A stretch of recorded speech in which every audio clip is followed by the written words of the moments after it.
Toni Morrison wrote her first novel, The Bluest Eye, more than half a century ago, and the questions it poses are still relevant today. The book is about a young African-American girl who believes the world would see her differently if only she had blue eyes, and has been adapted for the stage by playwright Lydia Diamond, and it's finally making its stage debut this weekend. The production was delayed for 2 years, originally planned to open in March 2020, just as the pandemic began. Joining me now is director Awoye Timpo and Haida Busia Singleton, who plays Piccola. Welcome to you both. Haida, I want to start with you. Morrison raises some very big questions in this book, such as why and how do we define beauty? How did the story impact you personally, and why were you attracted to this lead role?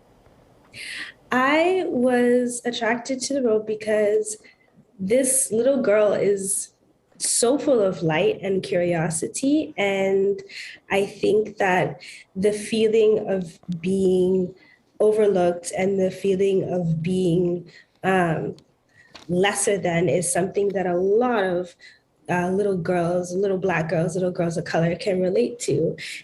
So I read this book when I was Piccola's age. I was 11 or 12 when I first read the book. And since then, I think it's just been like a reminder, and a staple in my library of, how to think of my own, how to approach conversations about my own epistemology and thoughts about myself and who I am as a Black girl. So that's why I was attracted to it. Great. It's a class. Oh, Awoye, you're directing this great presentation from playwright Lydia Diamond. It's always interesting translating a book to the stage. Audiences are going to be seated in a circle surrounding the actors. Why did you decide to design the set in this way? And do you think that that staging will impact the experience and the presentation? Yes. So yes, and first out, just a shout out to Lydia Diamond for even thinking to adapt this incredible novel into a play, and she's done such a gorgeous and beautiful job. And it's really interesting. Our entire design team, we've been having conversations over the course of the past 3 years now about how do we share this piece with the audience, and coming once we knew that we were going to be coming back and sharing the story with the audience, our ideas about how to share the piece with the audience have certainly changed. And it felt really important to us to say, what, we're asking really big questions about who we all are as a community, what's our responsibility to each other, but also just what does it mean for us to gather and sit around and tell stories to each other and with each other right now. And so we conceived of this circular storytelling as a way to kind of honor this moment that we're in and say, let us come together as a community and kind of sit around the fire and tell stories and listen to stories together. So that's how we created the design with our incredible scenic designer, Jason Artizone West. Awoye, why do you think Morrison's novel is as relevant today as it was when she first published it? Beautiful question. It's Toni Morrison. It's timeless.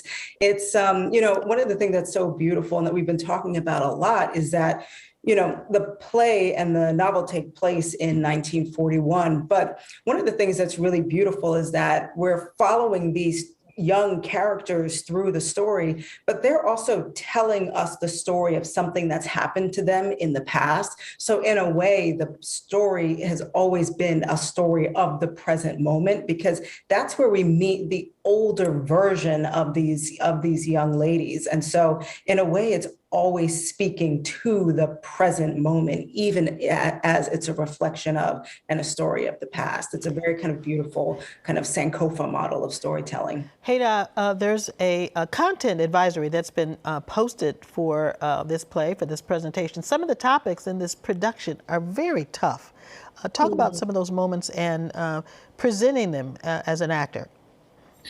Well, I think that honestly, and I can credit this to Awoye and the Huntington as a whole, is just like presented a very safe space to explore these difficult topics, and we've spent a lot of time talking through them, and that's just been very, very healing for us, which is basically the key word of the whole production.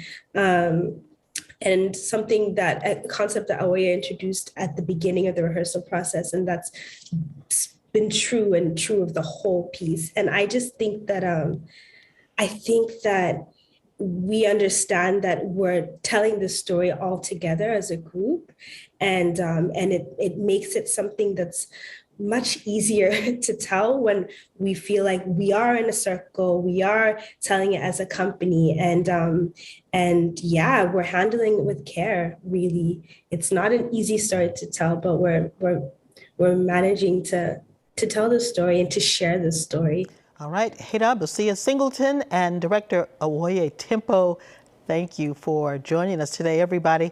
Tickets are available for The Bluest Eye now through March 13th at the Huntington Theater's Calderwood Pavilion, Boston Center for the Arts. Make sure you get your tickets. And we wanted to take a moment to note the passing of Massachusetts State Senator Bill Owens this past week.